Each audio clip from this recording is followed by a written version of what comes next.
Hey everyone, and welcome to another Specky video. We're going to have a look at Pogo, published by Ocean Software in 1984. And this is a game I never played before. And it's an arcade clone of Gottlieb's Q*bert, created by Ronald Rhodes. Who also created Gilligan's Gold for Ocean, which is another arcade clone, in this case Bagman.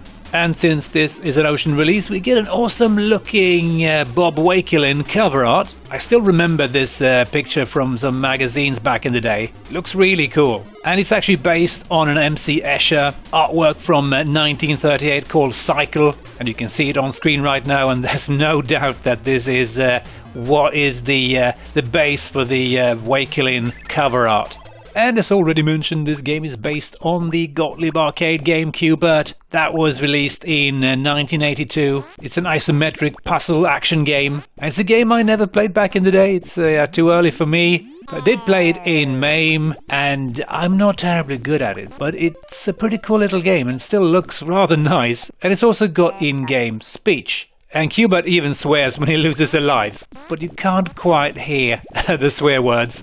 And the arcade game was designed by Warren Davis and Jeff Lee, and I believe is one of Gottlieb's most successful video games. And of course it ended up being converted to practically any and all home systems at the time, including many clones and rip-offs. But hey, enough said about that, let's dive into Pogo, shall we? And we got an amazing looking loading screen by David Thorpe. Superb use of the spectrum colors here, really nice looking. He just had a magic way of working around the color limitations of the Specky. And sorry about the noise in the background, they are still renovating my apartment building and they are kind of tearing down some scaffolding outside and it's really annoying and noisy. But hopefully this is going to be over soon because yeah, I'm starting to lose my mind here. We're going to go with the Kimson joystick. Ah, yes, this is no doubt. Yes, this is Q*bert, and for some reason...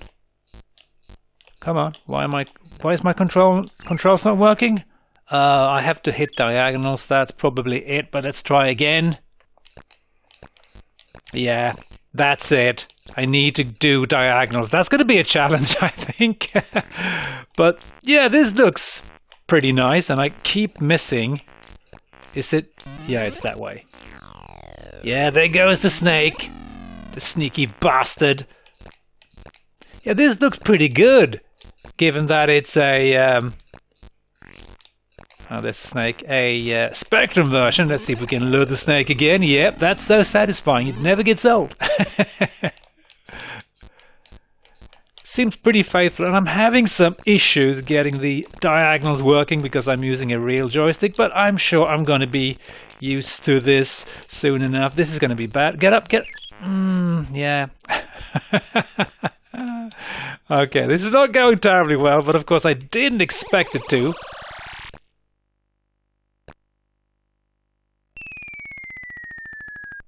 I gotta say, the graphics do look really nice. And just... as they should.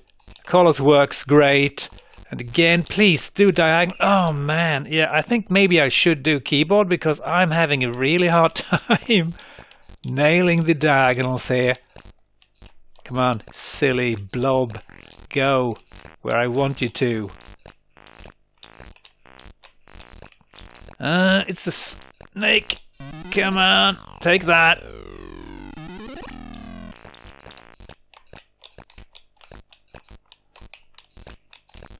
Okay, starting to go a little bit better. And there's that snake again. He's the bane of my existence in the arcade game. But it's a pretty nice and simple little arcade action game. It's quite satisfying. It's still kind of fun to play today, and I actually did enjoy playing the arcade version just now as I was recording some footage for this video. Let's carry on, and we get plenty of the flying discs or whatever they are called.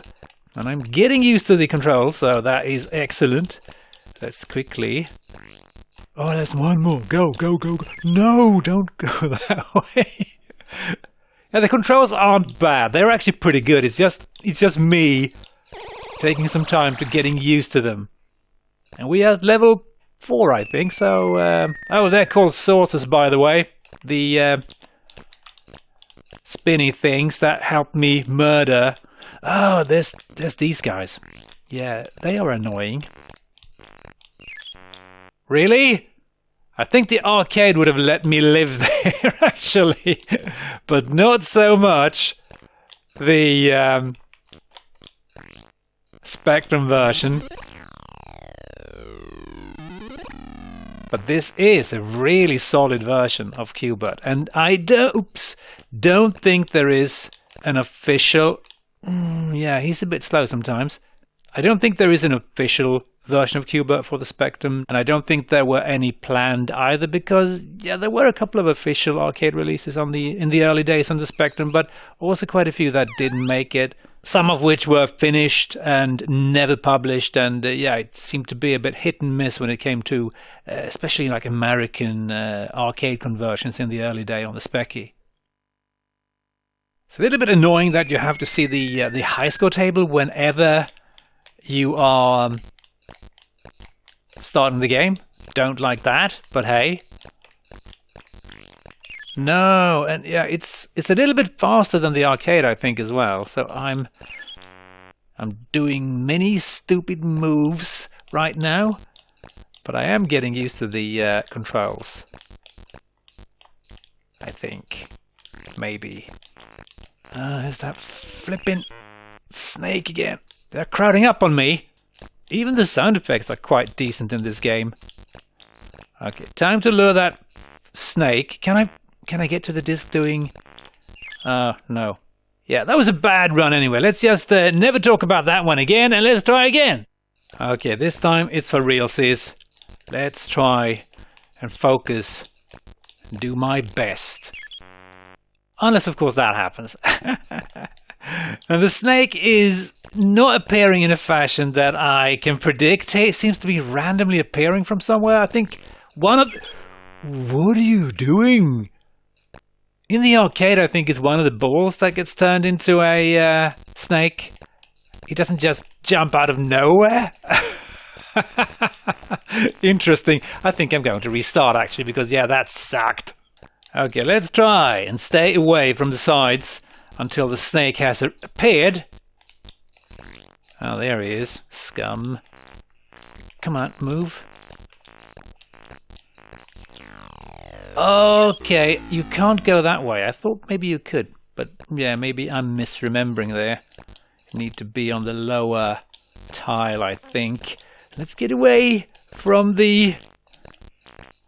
No! Why is... My brain can't just get its head around how the movement works in this game. Same thing when I tried to play it many, many years ago. I am absolutely useless at Q*bert. And apparently also Pogo. Let's try very hard to get better at this game. Stay away from the sides because the snake is going to murder me, I'm sure. And let's just use the flying saucers. Oh yeah, this is always so satisfying. But you do get a bonus if you don't use them, I believe, so... Okay, look at the snake. Go up, go up. No! It seems like this game is a little bit more punishing than the arcade original, because I don't think the arcade would just have an enemy jump on top of you like that, without warning. Okay, snake bastard, could you please? Yeah, that's good. Come on. Follow me. You need to pay attention when you are on the top of the pyramid, because the enemies will happily appear. Oh yeah, it's still tricky. There's quite a big distance between each of the tiles, and that I think confuses me, because I think I'm safe when the snake is about to jump onto the tile that I'm going for, and obviously I'm not, so But still a very enjoyable version of Q*bert. Color me impressed. And it doesn't look exactly like the arcade version graphically, but I think that's just a limitation of the the Spectrum attributes, you know, the color issues on the Specky. Okay, yeah, that was not a good move, was it? No, not at all. Well, let's just grab the last 2 tiles and I'm out of here. Excellent. And these guys. I think these guys have speech as well, which is pretty cool. I have no idea what they're actually saying in the arcade game, but something. Probably insulting Q-Bert. And you can pick up some pretty decent speed here. Okay. Can I trick you? Yes, I can. Almost feels like Pogo is a bit faster than Q-Bert. It seems like you have to wait a little bit longer in the arcade version to actually be allowed to move. I expected the bubble to go the other way.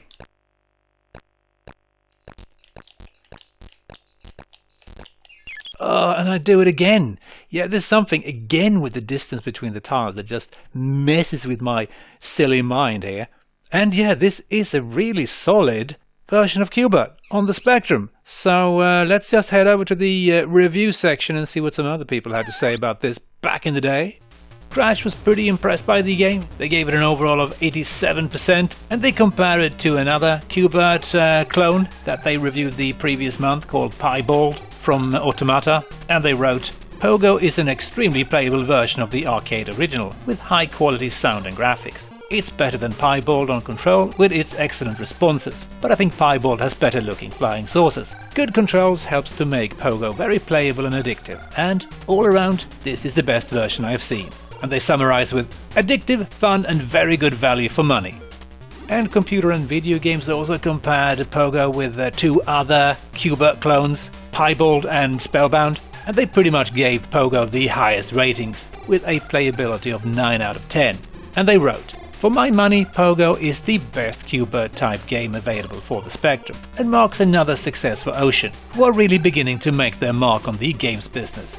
And I can't really disagree with these reviews. It's a really solid rip-off or conversion of Q-Bert, even though it's clearly not officially licensed. And with that, I'm just going to say thanks for watching, hope you enjoyed, and as always, hope to catch you next time. Cheers!